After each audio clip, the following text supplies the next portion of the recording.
Hello everyone, welcome to your very own favourite education channel dear school. और आज हम class 10th chemistry का chapter number 2 acid bases and salts की शुरुआत करने वाले हैं। तो ये बहुत इंटरेस्टिंग चैप्टर है, आपको ये आगे भी काम आने वाला है, तो बड़े ध्यान से समझेंगे सभी स्टूडेंट। तो एसिड, बेस और साल्ट, ये जानने से पहले कि ये होते क्या है, एसिड क्या है, बेस क्या है, साल्ट्स क्या है, ये जानने से पहले हम कुछ इंपॉर्टेंट चीज जानते हैं जो कि है इंडिकेटर। इंडिकेटर से भी पहले हम ये जान लेते हैं कि कंपाउंड क्या होते हैं, ठीक है। उसके बाद ही आपको ये समझ में आएंगे कि एसिड क्या है, बेस क्या है और साल्ट क्या है, ठीक है। अब कंपाउंड अगर आपको पता करना है तो उसके लिए आपको सबसे स्मॉलेस्ट यूनिट के पास जाना पड़ेगा। आप क्लास 9th बायोलॉजी में पढ़ के आए हो कि आपकी फंडामेंटल यूनिट ऑफ बॉडी होती है सेल, यानी कि आपकी जो पूरी बॉडी है वो छोटे छोटे से ऑर्गेनल्स नहीं बोलेंगे, यूनिट से मिलकर के बनी हुई होती है। उनको हम फंडामेंटल यूनिट बोलते हैं, जो कि सेल होते हैं। उसको फिर आप फर्दर डिवाइड कर सकते हो, उनके ऑर्गेनल्स में माइटोकॉन्ड्रिया होते हैं, आगे बहुत सारे होते हैं, लेकिन जो मेन आपकी फंडामेंटल यूनिट है वो आपकी सेल होती है। इसी तरीके से जो आपकी बॉडी जो आपका नेचर है, या आप हम बोल सकते हैं मैटर है। मैटर क्या होता है? Anything which occupies space and has volume, ठीक है। तो आपका जो मैटर होता है उसके पास भी एक फंडामेंटल यूनिट होती है। आप इसको पढ़ के आए हुए हो प्रीवियस क्लासेस में, जिसको हम बोलते हैं एटम। लेकिन क्या एटम ही बोलते हैं? बिल्कुल भी नहीं, हम उसको मॉलिक्यूल भी बोल सकते हैं। तो क्या मॉलिक्यूल और एटम एक ही चीज है? बिल्कुल भी नहीं, दोनों अलग अलग चीज है। तो ये क्या कंफ्यूजन है, इसको दूर करते हैं सबसे पहले। तो मैटर आपको ध्यान से समझना है कि मैटर आपका प्योर भी हो सकता है, इम्प्योर भी हो सकता है। अगर हम बात करते हैं प्योर मैटर की, तो प्योर मैटर आपका एलिमेंट में डिवाइड होगा और आपका कंपाउंड में डिवाइड होगा, ठीक है। एलिमेंट में आपके सारे एलिमेंट आ जाएंगे, जैसे कि आपका आयरन होता है, आयरन को आप Fe से डिनोट करते हो। जैसे कि आपका फ्लोरीन हो गया, जिसे आप F से डिनोट करते हो। जैसे कि आपका हाइड्रोजन हो गया, जिसे आप H से डिनोट करते हो। हीलियम हो गया, जिसे आप He से डिनोट करते हो। तो ये सारे एलिमेंट है। तो इन एलिमेंट की अगर मैं एक सबसे स्मॉलेस्ट यूनिट लूं, उसको आप बोलोगे इसका एटम। यानी कि एलिमेंट की सबसे स्मॉलेस्ट यूनिट को आप बोल रहे हो एटम। लेकिन वही अगर मैं कंपाउंड लूं, तो कंपाउंड की स्मॉलेस्ट यूनिट को हम बोलते हैं मॉलिक्यूल। तुम बोलोगे कि मॉलिक्यूल तो हमने प्रीवियस क्लासेस में पढ़ा है, मॉलिक्यूल का मतलब होता है ग्रुप ऑफ एटम्स। तो कंपाउंड की स्मॉलेस्ट यूनिट को आप मॉलिक्यूल क्यों बोल रहे हो? क्योंकि ये तो आप फर्दर डिवाइड कर सकते हो एटम्स में। तो ध्यान से समझो। एग्जाम्पल लेते हैं वाटर का। वाटर क्या है? एक कंपाउंड है। कंपाउंड का मतलब क्या होता है? जो एक से ज्यादा एलिमेंट का ग्रुप होता है, यानी कि दो या दो से ज्यादा एलिमेंट का ग्रुप जो होता है मिलकर के जो बनता है वो आपका कंपाउंड होता है। तो वाटर भी क्या है? एक कंपाउंड है। तो वाटर यहाँ पे एक कंपाउंड है जो कि किन किन एलिमेंट से मिलकर के बना हुआ है? हाइड्रोजन और ऑक्सीजन से। तो इसकी जो स्मॉलेस्ट यूनिट होगी मॉलिक्यूल की, तो वो क्या होगी? Molecule of H2O। इसकी जो स्मॉलेस्ट यूनिट होगी वो एक मॉलिक्यूल होगी, और मॉलिक्यूल भी किसका? वाटर का ही मॉलिक्यूल होगा। तुम बोलोगे कि इस वाटर को H में और O में डिवाइड कर सकते हैं, लेकिन बेटा अगर आप इसको H और O में डिवाइड करोगे तो आपका वाटर नहीं बनेगा। वाटर से आपका हाइड्रोजन अलग हो जाएगा, ऑक्सीजन अलग हो जाएगा, तो आपका वाटर नहीं बचेगा। क्योंकि आपको वाटर तभी मिलता है जब आप हाइड्रोजन और ऑक्सीजन को दोनों को आपस में ऐड कर देते हो। तो अगर आप H2O में से आप इसकी और भी स्मॉलेस्ट यूनिट निकालने जाओगे तो आपके पास उस कंपाउंड की स्मॉलेस्ट यूनिट नहीं बनेगी, उस एलिमेंट की बचेगी। तो इसीलिए कंपाउंड की जो स्मॉलेस्ट यूनिट होती है या फंडामेंटल यूनिट होती है उसको आप बोलते हो मॉलिक्यूल। उसको आप बोलते हो मॉलिक्यूल। तो तुम कहोगे कि तुम हमें यहाँ पे ये क्यों पढ़ा रहे हो? तो क्योंकि आपका जो चैप्टर का नाम है एसिड, बेसिस एंड साल्ट्स, ये तीनों ही चीज आपकी क्या है? ये आपकी कंपाउंड है। तो इनकी अगर मैं बात करूं, ये जो आपके पास तीनों दिखाई दे रहे हैं, इनकी स्मॉलेस्ट यूनिट क्या होगी, एटम होगी या मॉलिक्यूल होगी? तो तुम्हारा जवाब होगा कि वो मॉलिक्यूल होगी, क्योंकि ये तीनों क्या है, ये तीनों कंपाउंड है। तो इसका मतलब क्या है, इसका मतलब यह है कि कंपाउंड को आप तीन चीजों में डिवाइड कर सकते हो। एक होता है एसिड, एक होता है बेस और एक होता है साल्ट। इन तीनों को ही हम इस चैप्टर में डिस्कस करने वाले हैं। तो आई होप आपको कंपाउंड समझ में आया और उसके टाइप्स ये है, ठीक है। तो बेसिकली हम इस चैप्टर में क्या पढ़ने वाले हैं, कंपाउंड पढ़ने वाले हैं, ठीक है। कंपाउंड पढ़ने वाले हैं, और कंपाउंड हम किसके पढ़ेंगे, एसिड के, बेस के और साल्ट के पढ़ेंगे, ठीक है। ये क्योंकि कंपाउंड के तीन टाइप्स होते हैं। अब मैंने कहा था कि चैप्टर स्टार्ट होने से पहले हम तुम्हें थोड़ी सी बात बताएंगे जो कि होती है इंडिकेटर के बारे में। अब इंडिकेटर क्या है, इंडिकेटर एक ऐसी हम बोल सकते हैं सब्सटेंस होता है जिसकी मदद से हम ये पता करते हैं कि कोई कंपाउंड हमें जो दिया गया है वो एसिड है, वो बेस है या वो साल्ट है, ठीक है। जैसे कि मैंने लिया है litmus paper. Litmus paper Thallophyta नाम की एक डाइवर्स प्लांट की एक डाइवर्सिटी होती है, ठीक है। डाइवर्स एक इसका ग्रुप होता है जिसमें से निकलता है थैलोफाइटा। थैलोफाइटा में से निकलता है आपका लिटमस, ठीक है। ये पर्पल कलर का होता है, लीचन नाम के प्लांट से इसको निकाला जाता है, लीचन नाम के प्लांट से। तो इस लिटमस पेपर को इस्तेमाल किया जाता है ये पता करने के लिए कि कोई सब्सटेंस एसिड है या कोई सब्सटेंस बेस है। अब लिटमस पेपर दो कलर में आते हैं, या तो ब्लू में आएंगे या फिर रेड में आएंगे। अगर लिटमस पेपर ब्लू है तो आप अगर उसके ऊपर कोई सब कंपाउंड डालोगे और वो रेड में कन्वर्ट हो जाएगा, इसका मतलब जो आपने कंपाउंड डाला है वो क्या है, वो एसिड है। और अगर आप ब्लू ही पेपर पर कोई बेस डाल रहे हो तो उसमें कोई चेंज नहीं होगा, वो ब्लू ही रहेगा। लेकिन अगर आप रेड कलर का लिटमस पेपर लेते हो, आप उस पर बेस डाल देते हो, तो वो रेड कलर किसमें चेंज हो जाएगा, वो ब्लू में चेंज हो जाएगा। वही अगर आप इस पे एसिड डालते हो तो वो किसमें चेंज हो जाएगा, वो आपका एज इट इज रहेगा, वो चेंज ही नहीं होगा, ठीक है। तो आपके पास जो ये हम बोलते हैं कि लिटमस होते हैं या ये होते हैं, ये कोई कलर चेंज नहीं करते हैं अगर आप इसमें उसी सब्सटेंस को डालते हो। जैसे कि ब्लू है तो ब्लू पे अगर आप बेस डालोगे तो ब्लू ही रहेगा, और अगर आप एसिड डालोगे तो वो रेड में कन्वर्ट हो जाएगा, ठीक है। तो ये इंडिकेटर होते हैं। अब एक और एग्जांपल समझते हैं, बहुत बढ़िया एग्जांपल है। हल्दी हमारे घर में पाई जाती है, हल्दी के अंदर बहुत ज्यादा अच्छी प्रॉपर्टीज होती हैं, मेडिकल प्रॉपर्टीज होती हैं, ठीक है, एंटी बैक्टीरियल प्रॉपर्टीज होती हैं। हमें हल्दी का सेवन रोज करना चाहिए, ठीक है, थोड़ा थोड़ा सा। तो टर्मरिक यानी हल्दी, तो टर्मरिक भी क्या है, एक आपका इंडिकेटर है।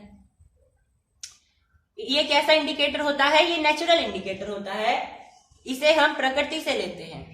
और लिटमस भी क्या है, लिटमस भी एक नेचुरल इंडिकेटर है क्योंकि हम उसे लीचन नाम के प्लांट से लेते हैं। अब टर्मरिक का एग्जांपल समझिए। टर्मरिक वैसे होती तो एसिड है, एसिड नहीं, हम बोलेंगे एसिडिक होती है, ठीक है।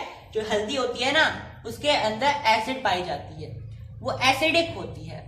लेकिन अगर आप इस टर्मरिक के अंदर कोई बेस डालोगे तो इसका कलर कैसा हो जाएगा, रेड या ब्राउन हो जाएगा।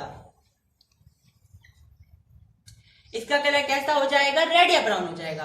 और अगर मैं इसके अंदर कोई एसिड डालूं तो कैसा कलर होगा, तो नो चेंज। क्यों होगा नो चेंज, क्योंकि ये खुद ही एसिड है। एसिड के अंदर एसिड मिलेगी तो कोई चेंज नहीं होगा, ठीक है। और अगर वाटर डालते हो जो कि न्यूट्रल होता है, यानी कि वो ना तो एसिड है ना बेस है, वाटर तो न्यूट्रल होता है, तो भी कोई चेंज नहीं होगा। ऐसा ही वो एसिड के साथ बिहेव करेगा, ऐसा ही वो वाटर के साथ बिहेव करेगा। तो आई होप आपको इंडिकेटर का कॉन्सेप्ट समझ में आया है। अब अलग अलग इंडिकेटर का इस्तेमाल हम करते हैं। एक होता है आपका नेचुरल इंडिकेटर जो मैंने अभी बताया, एक होता है आपका सिंथेटिक इंडिकेटर या मैनमेड इंडिकेटर जिसे हम इंसान लोग बनाते हैं, और एक होता है ओल्फैक्टरी इंडिकेटर। ओल्फैक्टरी का मतलब होता है स्मेलिंग, ठीक है, जिसे आप सूंघ करके पता करते हो या फिर स्मेल से कनेक्टेड होता है, वो होता है आपके ओल्फैक्टरी इंडिकेटर। तो अगर मैं नेचुरल इंडिकेटर की बात करूं तो सबसे पहला एग्जांपल आपके पास आता है टर्मरिक का, जो कि एसिड मीडियम में कोई चेंज नहीं करता है और बेस मीडियम में वो रेड या ब्राउन हो जाता है। ठीक है।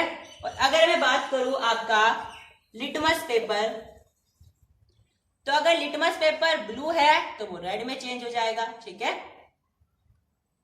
ब्लू है, अगर आप उस पर एसिड डालते हो तो रेड में हो जाएगा ना, और अगर रेड है तो अगर आप उस पर बेस डालते हो तो ब्लू में चेंज हो जाएगा। ठीक है, समझ में आई। तो अगर एसिड है तो वो रेड में चेंज हो जाएगा अगर आप ब्लू लेते हो, और बेस है तो आपका ब्लू में चेंज हो जाएगा अगर आप रेड लेते हो। उसके बाद आते हैं आपके पास रेड कैबेज। रेड कैबेज, अब रेड कैबेज का देखिए ध्यान से, आपके पास होता है रेड, एसिड में रेड रहता है और आपके पास बेस में चला जाता है ब्लू। ठीक है, ब्लू। समझ में आई बात इतनी। आगे देख रहे हैं हम सिंथेटिक इंडिकेटर। उससे पहले एक और इंडिकेटर आपके, एक होती है आपके पास, देखो ये जो रेड कैबेज है इसकी अगर मैं ट्रिक बताऊं तो इसकी होती है बैन ग्रुप। ग्रुप को ऐसे लिखते हैं ना व्हाट्सएप लैंग्वेज में, तो बैन ग्रुप यानी कि इस ग्रुप को बैन कर दिया। ठीक है, अब इसका ट्रिक से क्या समझते हैं हम, देखो इसे इससे मिलाना, इसे इससे मिलाना, इसे इससे मिलाना। ठीक है, अगर बेस है, बी मतलब बेस, रेड कैबेज अगर आप यूज कर रहे हो तो अगर बेस आप इसमें डालोगे तो आपके पास कैसा कलर आएगा, ग्रीन कलर आएगा। ठीक है, तो यहाँ पे जो आपका कलर आ जाएगा वो ग्रीन आ जाएगा। समझ आई। अगर आप एसिड लेते हो तो आपका रेड आ जाएगा, यानी कि यहाँ पे जो है ग्रीन आएगा। ठीक है, अगर आप न्यूट्रल लेते हो तो ये पर्पल रह जाएगा। ठीक है, ये आपको ध्यान रखना है। बैन ग्रुप आपकी एक ट्रिक है जिससे आप पता करते हो रेड कैबेज का। ठीक है, वैसे जो मैं अगर रियली में बताऊं तो इसमें इंपॉर्टेंट केवल टर्मरिक और लिटमस ही है। ठीक है, नेचुरल इंडिकेटर। वैसे आगे फिनोल्फेथलीन और मिथाइल ऑरेंज इंपॉर्टेंट है, उसको हम आगे देखेंगे। इसके बाद आपके पास है सिंथेटिक इंडिकेटर। सिंथेटिक इंडिकेटर मतलब जो हमने खुद बनाए हैं, इंसानों के द्वारा बनाए गए हैं। ठीक है, तो सिंथेटिक इंडिकेटर में आपका पहला आता है फिनोल्फेथलीन। तो एसिड में ये रहता है आपका कलरलेस और बेस में रहता है पिंक। ठीक है, और अगर हम बात करते हैं आपके पास यहां पे है मिथाइल ऑरेंज। मिथाइल ऑरेंज, तो मिथाइल ऑरेंज एसिड में रहता है रेड और बेस में रहता है येलो। ठीक है, ये आपको ध्यान रखते हैं। उसके बाद आते हैं ओल्फैक्टरी इंडिकेटर। ओल्फैक्टरी इंडिकेटर ध्यान से देखेंगे, ओनियन। अब ध्यान से देखो, अगर आपको ये दिखाई दे रहा है ना कि कोई इंडिकेटर ऐसा है जो एसिड में रह करके कोई चेंज नहीं कर रहा, कोई चेंज नहीं है, जैसे फिनोल्फेथलीन होता भी कलरलेस है, एसिड में भी कलरलेस है, इसका मतलब समझते हो, इसका मतलब यह है कि वो पहले से ही एसिडिक है। समझ में आई। तो अगर कोई इंडिकेटर ऐसा है जो किसी कंपाउंड में यानी बेस या एसिड में से जाकर के अपना कोई चेंज नहीं करता, जैसा वो है ऐसा ही रह रहा है, इसका मतलब है कि वो वही कंपाउंड है जिसमें वो चेंज नहीं ला रहा है। जैसे यहाँ पे फिनोल्फेथलीन होता न्यूट्रल में भी कलरलेस ही है और एसिडिक में भी कलरलेस है, इसका मतलब ये है कि फिनोल्फेथलीन असल मायने में एक एसिड ही है। ठीक है, ऐसे जो क्वेश्चन है वो प्रैक्टिस शीट में पूछे गए थे। ठीक है, 2023 के बोर्ड्स के एग्जामिनेशन से पहले सीबीएसई ने हार्ड क्वेश्चन डाले थे, उसमें इस क्वेश्चन को घुमा फिरा के पूछा गया था। ठीक है, कि अगर कोई इंडिकेटर ऐसा है जो किसी कंपाउंड में चेंज नहीं ला रहा है तो वो कैसा होगा, तो जिस कंपाउंड में चेंज नहीं ला रहा है वो वही होगा। जैसे यहाँ पे एसिड है तो यहाँ पे फिनोल्फेथलीन भी क्या होगा, एसिड। ठीक है, तो ओनियन आपका क्या है, एक ओल्फैक्टरी इंडिकेटर है। तो ये आपका ऐसी स्मेल रहती है इसकी जैसी एसिड जैसी है, एसिड में ऐसी रहेगी, तो रिटेन स्मेल यानी कि जैसी है ऐसी रहेगी। इसका मतलब क्या है, ओनियन भी क्या है, एक एसिड, लेकिन बेस में वो स्मेल गायब हो जाएगी। और अगर आप बात करते हो वेनिला एसेंस की तो वही सेम बात है, रिटेन स्मेल और उसमें हो जाएगी स्मेल गायब।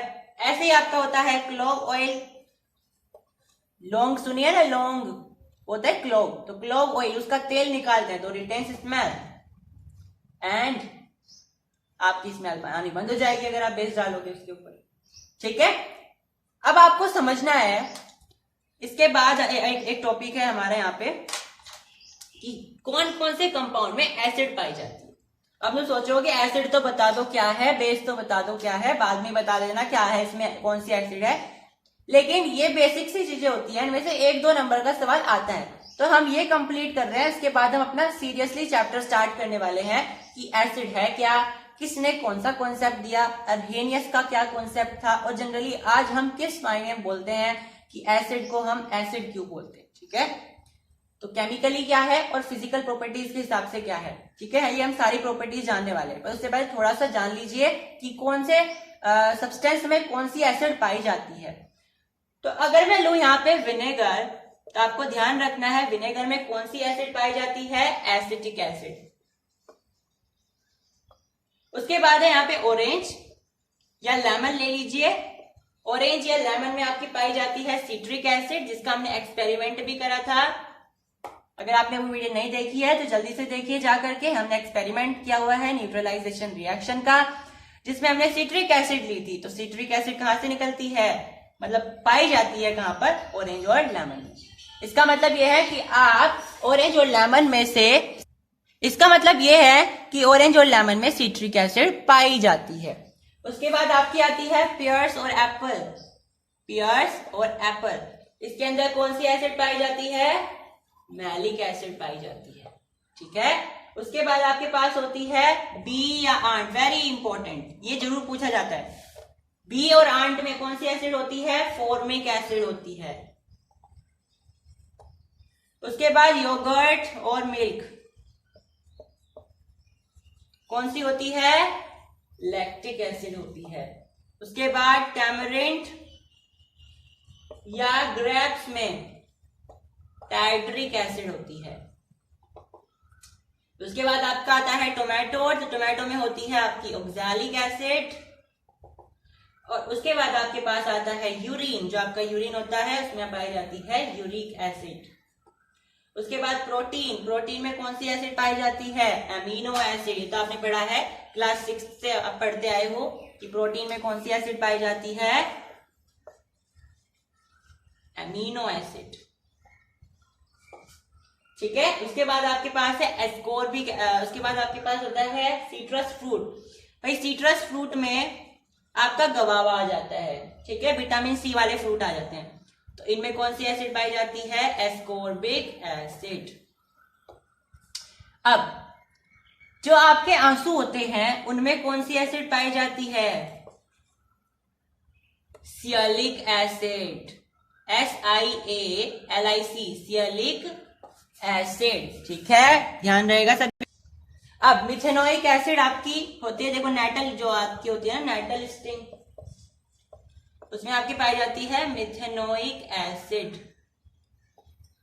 आपका पालक होता है स्पाइनेच, उसके अंदर होता है ऑक्सैलिक एसिड। और टी यानी कि चाय, चाय में कौन सी एसिड होती है, टैनिक एसिड। ठीक है, ये आपको ध्यान रखना है।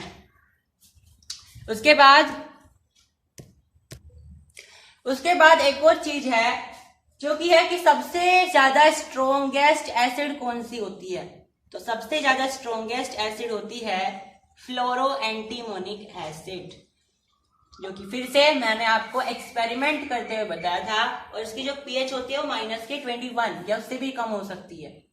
ठीक है, तो आपको ये ध्यान रखना है। उसके बाद आपकी होती है सबसे ज्यादा वीक एसिड, तो सबसे ज्यादा जो वीक एसिड होती है आपकी वो होती है हाइड्रोफ्लोरिक एसिड। सबसे ज्यादा स्ट्रॉन्गेस्ट बेस होता है NaOH, मतलब सोडियम हाइड्रोक्साइड। अभी चिंता मत करो, ये है क्या, आपके चैप्टर में आगे आएंगे। ठीक है, अभी मेरा मकसद क्या है, आपको एक एक 2-2 नंबर की चीजें क्लियर करना, फिर अब हम आपको रिलेट करते चलेंगे इनको आगे चैप्टर में। ठीक है, उसके बाद सबसे ज्यादा वीक बेस कौन सा होता है, तो लिथियम हाइड्रोक्साइड। ठीक है, और आपको ये भी समझना है कि सबसे ज्यादा जो यूजफुल एसिड है, यानी सबसे ज्यादा इस्तेमाल करने वाली जो एसिड होती है वो होती है H2SO4। ठीक है, अब ये होता है आपके पास किंग ऑफ एसिड। एक होता है आपके पास king of acid. King of acid क्या होता है? किंग ऑफ एसिड होता है एक्वा रीजिया। एक्वा रीजिया के बारे में हम चैप्टर नंबर 3 में डीपली पढ़ने वाले हैं। इसमें जस्ट आपको ये आइडिया रखना है कि किंग ऑफ एसिड क्या है, एक्वा रीजिया है। एक्वा रीजिया HCl और HNO3 मतलब कि HCl मतलब हाइड्रोक्लोरिक एसिड और HNO3 मतलब नाइट्रिक एसिड, इन दोनों से मिलकर के बनता है। और क्या रेशो रहता है? 3:1। 3:1 का मतलब ये है कि अगर आप 3 बाल्टी HCl की लेते हो तो आपको 1 बाल्टी उसी माप की नाइट्रिक एसिड की लेनी पड़ेगी, तब आपका जाकर के एक्वा रीजिया बनेगा। अब यहाँ बाल्टी नहीं लेनी हमेशा, मैंने एग्जांपल दिया है बाल्टी से। ठीक है, तो मैंने आपको बताया एक्वा रीजिया के बारे में बिल्कुल भी टेंशन नहीं लेनी है। चैप्टर नंबर 3 में हम इसको डीपली डिस्कस करने वाले हैं कि एक्वा रीजिया की रिएक्शन कैसी होती है, इसको स्ट्रॉन्गेस्ट तो नहीं लेकिन किंग ऑफ एसिड क्यों कहा जाता है। ये जो सारी चीजें हैं हम चैप्टर नंबर 3 यानी कि मेटल और नॉन मेटल में डिस्कस करेंगे अच्छी तरीके से। ठीक है, तो आज की वीडियो में इतना ही। अगली वीडियो में हम एसिड की शुरुआत करेंगे कि एसिड